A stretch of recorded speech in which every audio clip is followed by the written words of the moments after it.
This is the eco print. Wow.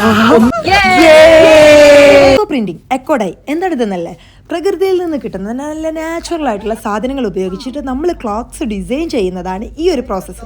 ഇന്ത്യയിൽ ഇത് അത്ര ഭയങ്കരമായിട്ട് അറിയപ്പെടില്ലെങ്കിലും വിദേശ രാജ്യങ്ങളിലൊക്കെ ഇതിന് ഭയങ്കര ഡിമാൻഡാണ്. ബിക്കോസ് ഒരു കെമിക്കലും നമ്മളിതിന് യൂസ് ചെയ്യുന്നില്ല.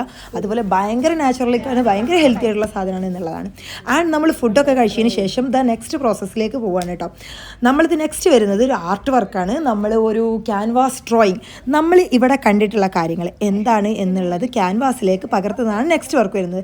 പക്ഷേ അതിന് മുൻപ് നമ്മൾ നേരത്തെ ചുറ്റി വെച്ചിട്ടുള്ള ആ ഒരു സാധനങ്ങളൊക്കെ നമ്മൾ ഓപ്പൺ ചെയ്ത് നോക്കുകയാണ്. വാവ്, ഇതൊക്കെ നാച്ചുറൽ പ്രിൻസ് ആണ് കേട്ടോ. നമ്മൾ നേരത്തെ വെച്ചിട്ടുള്ള ലീവ്സും ഇതിൻ്റെയൊക്കെ പ്രിൻറ്റുകളാണ് നിങ്ങൾ ഈ കാണുന്നത്. എന്ത് ബ്യൂട്ടിഫുൾ ആണെന്നല്ലേ. ഇത് നമ്മുടെ തലയിലും കൂടെ ഒന്ന് റാപ്പ് ചെയ്ത് കഴിഞ്ഞപ്പോഴല്ലോ, ഓ മൈ ഗോഡ്, എനിക്ക് ഭയങ്കര ഇഷ്ടമായിട്ട് അവർ തന്നെ ഈ ഒരു സാധനം എനിക്ക് ഭയങ്കര ഇൻസ്പയർ ആയി. നെക്സ്റ്റ് ട്രക്കുകൾക്കൊക്കെ നമുക്കൊന്ന് ട്രൈ ചെയ്യണം എന്ന് പോലും എനിക്ക് തോന്നി. നെക്സ്റ്റ് ട്രക്കുകളൊക്കെ വരുന്ന സമയത്ത് തീർച്ചയായിട്ടും ഇതുപോലത്തെ ക്ലോത്ത്സ് ഒക്കെ ഉണ്ടാക്കിയിടണമെന്നൊക്കെ എനിക്ക് തോന്നിയിട്ട് അത്രയും ബ്യൂട്ടിഫുൾ ആയിരുന്നു. അത് ഞാൻ എൻ്റെ ഡ്രസ്സിന് മാച്ചായ ഒരു ഹെഡ് ബാൻഡ് കൂടെ ആയിരുന്നു എനിക്ക് ഡിസൈനായിട്ട് കിട്ടിയിട്ടുണ്ടായിരുന്നു. So amazing. അത് കഴിഞ്ഞിട്ട് നമ്മളടുത്തൊരു ക്യാൻവാസ് ആർട്ട് വരക്കാൻ പറഞ്ഞാണ്. നമ്മൾ കണ്ട സാധനങ്ങളോ നമ്മുടെ ഇമോഷൻസോ എന്തെങ്കിലുമൊക്കെ. ഫൈനലി ഞാൻ അവിടെ കണ്ടിട്ടുണ്ടായിരുന്ന ഒരു ബ്യൂട്ടിഫുൾ ആയിട്ടുള്ള ഒരു ട്രീ ആണിത്. നമ്മൾ നാച്ചുറൽ വാക്കിൻ്റെ സമയത്ത് കണ്ടിട്ടുണ്ടായിരുന്നത്. ഇത് എനിക്ക് ഒരുപാട് ഇൻസ്പയറിംഗ് ആയി തോന്നി. ബിക്കോസ് അതിൻ്റെ കഥ ഞാൻ പറയുന്നുണ്ട്. അപ്പം ആ ഒരു സാധനമാണ് ഞാൻ ഡ്രോ ചെയ്തിട്ടുണ്ടായിരുന്നത്.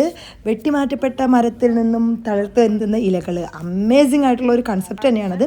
ആൻഡ് ആൾസോ നമ്മുടെ രാത്രികത്തെ പരിപാടിയൊക്കെ കഴിഞ്ഞതിന് ശേഷം നമ്മൾ നൈറ്റിൽ ഡിന്നറൊക്കെ കഴിച്ചതിന് ശേഷം നെക്സ്റ്റ് ഒരു മ്യൂസിക്കൽ അടിപൊളി പരിപാടിയും കൂടെ കഴിഞ്ഞിട്ട് ഇന്നത്തെ ഒരു ഡേ വൈൻഡപ്പ് ചെയ്യാൻ പോവാണ്. വൈൻഡപ്പ് ആയിട്ടില്ല. സോ അത് കഴിഞ്ഞിട്ട് നമ്മൾ നേരെ ഒരു നാച്ചുറൽ വാക്കിൽ പോയിട്ടുണ്ടായിരുന്നു. അപ്പോൾ അത് രാത്രി നമ്മൾ ഒരു പുഴക്കരയിൽ പോയിരിക്കുന്നതാണ്. ഇത്